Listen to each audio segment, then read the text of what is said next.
현재 언론이나 일부 전문가들이 많이 하는 주장이 바로 부동산 시장의 장기 하락 가능성입니다. 지금 부동산을 들고 계신 분들은 도망차를 외치면서 물건을 내던지고 싶으실 수도 있고, 지금 부동산이 없으신 분들은 좀 더 떨어져야 돼, 그래야 내가 사지 라는 기회를 노리고 계실 수도 있습니다. 그렇다면 실제로 지금 시장의 모습이 어떤지 데이터를 한번 보자고요. 안녕하세요 여러분, 오분임장입니다. 일단 약간의 어그로가 있었던 점을 사과를 먼저 드리고 시작을 하겠습니다. 제 의견은 아니지만 어쨌든 많은 사람들이 이렇게 생각하고 있기도 하고, 또 오늘 칼럼의 내용도 어느 정도 맞는 부분이 있습니다. 저는 오늘 반대 얘기를 해볼 생각이지만요. 어떤 소식이냐면 바로 이겁니다. 집값 바닥 찍었나 싶을 땐 잊지 말자 2010년 장기 하락이라는 내용입니다. 경향신문에서 나왔고요. 혹시 위 칼럼을 안 보신 분들을 위해서 간단히 제가 내용을 말씀을 드릴게요. 한국부동산원에 따르면 올 상반기 아파트는 상승세를 보였는데 서울, 세종, 경기, 대전, 인천 순으로 그 상승세가 컸다고 합니다. 다만 부산, 대구 등 지방광역시나 기타 지역은 상승세를 체감하기 어렵고, 여기에 서울의 반등세는 대부분 재건축 호재가 있는 강남 혹은 목동이며, 다른 호재가 있어서라기보단 특례보금자리론과 같은 대출 완화가 주 원인이라고 밝히는데요. 그러면서 이런 현상은 오래가지 않을 거라고 분석을 합니다. 일부 전문가들은 2010년과 유사하며 2009년 대출 규제 완화로 잠깐 반등했다가 2010년 이후 장기 하락했던 그 당시와 지금의 시장이 비슷하다고 지적했습니다. 자, 칼럼의 내용은 여기까지 아시면 됐습니다. 오늘 정말 중요한 것 한 가지를 전달드릴 예정이니까요. 오늘은 요거 하나만 건져 가자고요. 일단 위 경향신문 칼럼의 핵심을 정리하자면 이겁니다. 서울과 일부 지역의 상승일 뿐 대부분의 나머지 지역들은 상승세를 체감하기 어렵다. 잊지 말자, 지금은 과거 장기 하락의 시작이었던 2010년과 굉장히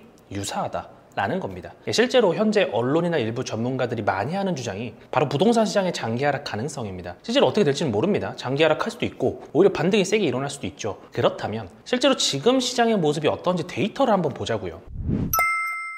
현재 한국부동산원은 일부 지역의 상승을 얘기하고 있고, KBC열은 아직도 하락하는 지역이 더 많게 나오고 있습니다. 두 통계 데이터가 디테일이 약간 다르긴 하지만 그건 통계를 어떻게 내느냐에 따라 충분히 달라질 수 있는 내용이고요. 중요한 건 실제로도 데이터는 일부만 상승, 일부는 하락을 가리키고 있다는 겁니다. 자, 여러분 여기까지 영상을 보셨으면 해당 칼럼의 내용이 좀 더 무섭게 느껴지시겠죠? 지금 부동산을 들고 계신 분들은 도망차를 외치면서 물건을 내던지고 싶으실 수도 있고, 지금 부동산이 없으신 분들은 좀 더 떨어져야 돼, 그래야 내가 사지 라는 기회를 노리고 계실 수도 있습니다. 지금 제 영상을 보고 계신 분들이 어떤 분들이 더 많은지는 모르겠지만 지금부터 제가 드리는 말을 한번 잘 들어보세요. 자, 과거 부동산 시장과 지금의 부동산 시장의 가장 다른 점이 뭘까요? 여러 가지가 있겠습니다. 사람들이 굉장히 스마트해진 것도 있고, 유튜브나 강의, 책들을 통해서 훨씬 빨라지기도 했으며, 투자라는 것 자체에 대해서 굉장히 적극적이고 공격적으로 변했죠. 또 금리가 예전보다 더 크게 영향을 끼치는 것 같기도 하고요. 하지만 제가 과거, 심지어 지난 몇 년보다도 지금의 시장이 가장 크게 다르다라고 느끼는 것 중에 하나는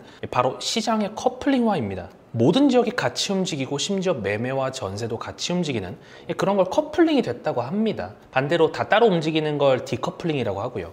근데 지난 1년의 시장을 보면 서울 수도권, 광역시, 지방 중소도시 가리지 않고 다 같이 분위기가 안 좋았습니다. 즉 지역들이 서로 커플링이 됐다는 거고요. 또 매매를 꺼리면 전세를 찾고, 전세를 꺼리면 매매를 찾는 그런 상호보완의 관계를 매매와 전세가 원래 갖는데, 이것마저도 지금 커플링이 돼서 같이 움직였습니다. 참 이상한 시장이죠. 하지만 부동산 시장이 무조건 과거를 따라가라는 법은 없으니까요. 그냥 시장에 순응하면서 대응하는 게 맞다고 보고 있습니다. 하지만 다시 최근 몇 개월 시장의 움직임을 저희가 찬찬히 살펴보면 다시 디커플링화 되고 있는 건 아닌가 생각이 듭니다. 특히 수도권과 지방이요. 아직 매매와 전세는 굉장히 커플링화 되어 있습니다. 이건 임대차 3법 이후로 생긴 부작용 중 하나라고 보고 있으며, 여기에 금리의 급발작과 같은 폭등도 큰 영향을 끼쳤죠. 하지만 지역들 간의 디커플링은 다시 일어나고 있는 게 확실해 보입니다. 이 디커플링이 다시 시작되는 이유는 몇 가지가 있을 텐데, 가장 크게는 두 가지가 있겠습니다. 하나는 공급 부족, 다른 하나는 낙폭 과대 지역이라는 겁니다.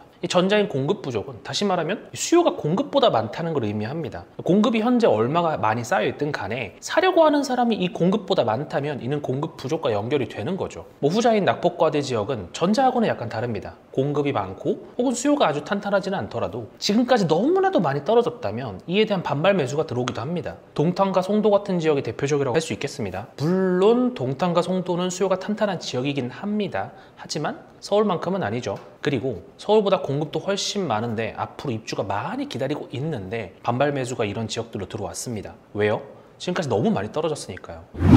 그리고 지역들 간의 디커플링이 본격화된다는 것에 여러분들은 더 주목하셔야 됩니다. 여러분들이 당분간 지방에 거주하셔야 되는 분이다? 아니면 서울 및 수도권 핵심지의 아파트를 살 여유가 없다? 근데 지방을 아예 무시하신다고요? 그러면 이건 부동산을 무시하는 것과 다름이 없습니다. 제가 지금부터 몇 가지 자료를 보여드릴 텐데요. 먼저 지역들 간의 매매 가격 지수 그래프들을 비교한 자료를 함께 보시죠. 아실에서 가져온 지역 가격 지수 그래프고요. 왼쪽 위에서부터 시계 방향으로 서울, 부산, 대구, 충북, 충남입니다. 다른 지역들을 다 가져오기에는 너무 자료가 방대하니까 각각 대표 지역들이라고 할 수 있는 곳들만 제가 찝어왔고요. 이 5개 지역 모두 2008년 1월부터 2019년 1월까지의 데이터고요. 보시면 뭐 그래프가 각각 다 다르죠. 그렇다면 여기서 여러분들이 얻을 수 있는 포인트가 있습니다. 제가 정리해 드릴게요. 1번, 각 지역들은 같은 시기에 서로 다른 움직임을 보였다. 2번, 서울은 2009년부터 2014년까지 5년이 넘게 하락했다. 3번, 반면에 부산, 대구, 충북, 충남은 해당 시기에 모두 큰 상승을 보였다. 이렇게 정리할 수가 있겠습니다. 그렇다면 자연스럽게 제 영상에 지금 맨 처음에 소개드렸던 위 칼럼의 주장이 반박이 되는 겁니다. 2010년부터 장기 하락했던 그때와 지금은 닮아 있다. 과거와 현재가 유사하게 움직인다는 일부 전문가들의 전제를 받아들인다면 서울은 앞으로 가격이 떨어질 수 있겠죠. 장기 하락할 수 있겠죠. 다만 그 똑같은 전제 아래에선 앞으로 부산, 대구, 충북, 충남은 큰 상승을 보일 수 있다는 게 당연히 성립이 되는 겁니다. 과거에 그랬으니까요. 특히 최근 부산의 해수동은 벌써 분위기가 심상치 않고 대구 수성구, 중구 등은 마피가 줄거나 혹은 플러스 P로 바뀌기 시작했으면서 충북의 청주, 충남의 천안, 아산도 분위기가 바뀌고 있습니다. 제 말이 거짓말 같으면 현장에 나가보세요. 전화를 하셔도 되고요. 뭐 알기 어렵지 않습니다. 혹시 저 매매 지수만 보고는 확실치 않다고 생각하실 수 있으니까 각 지역들의 적당한 단지들을 제가 예시로 들어서 과연 과거 2009년부터 2014년까지 저 지방들이 진짜로 오른 게 맞는지 한번 살펴볼게요.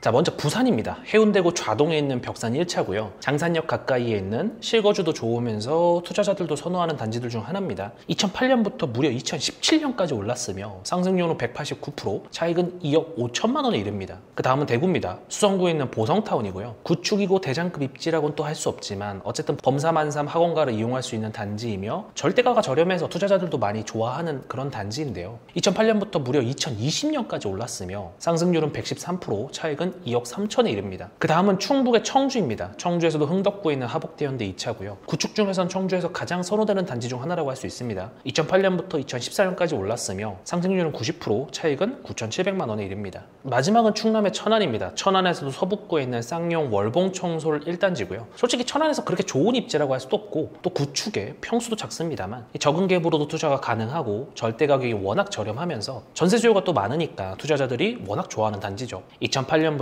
2014년까지 올랐으면서 상승률은 125%, 차익은 8,600만 원에 이릅니다. 어떠신가요? 부산과 대구에 제가 예시로 든 단지들은 물론 당시에도 투자 금액이 약간 들기는 했습니다만 충북의 청주와 충남의 천안 같은 경우는 심지어 투자금이 아예 없이도 투자가 가능했던 지역들입니다. 제가 지금 지방을 투자하자고 말씀드리는 게 절대 아닙니다. 어디까지나 모든 지역이 같이 움직이는 건 정상이 아니다 라는 말씀을 드리기 위함이며 지금처럼 서울 및 수도권 그리고 일부 지방만 움직이는 시장을 과연 우리가 어떻게 바라봐야 하는지에 대해서 핵심을 말씀드리는 겁니다. 서울 세종만 오르는 것 같으세요? 앞으로도 그럴 것 같으세요? 또 양극화라는 마법의 단어에 속으실 건가요? 뭐 인구 소멸, 고령화, 저출산 이거 무시하는 거 아닙니다. 다만 그게 지금 당장 일어나서 지방 아파트가 10년 뒤에 영원히 되는 게 아니지 않습니까? 사람의 생애주기라는 게 있습니다. 지금 제 영상을 보시는 여러분들이 살아 계시는 그 동안엔 적어도 대한민국의 부동산이 쉽게 망하지 않습니다. 그렇다면 그냥 일부 전문가들이 얘기하는 것처럼 서울만 사셔야 됩니다. 다른 지방은 모두 소멸됩니다. 지금 시장을 보세요. 서울만 오르지 않습니까? 라는 주장을 코지고대로 받아들이면 여러분들은 결국 두 가지 선택지밖에 안 남게 됩니다. 1번 청약만 주구장창 노리든가 2번 부동산을 포기하고 주식을 하든가 선택은 여러분의 몫입니다. 저 5분 임장은 뭐 여러분의 선택이 무엇이 됐든 응원하고요. 앞으로도 더 좋은 컨텐츠를 드리기 위해서 노력하겠습니다. 감사합니다.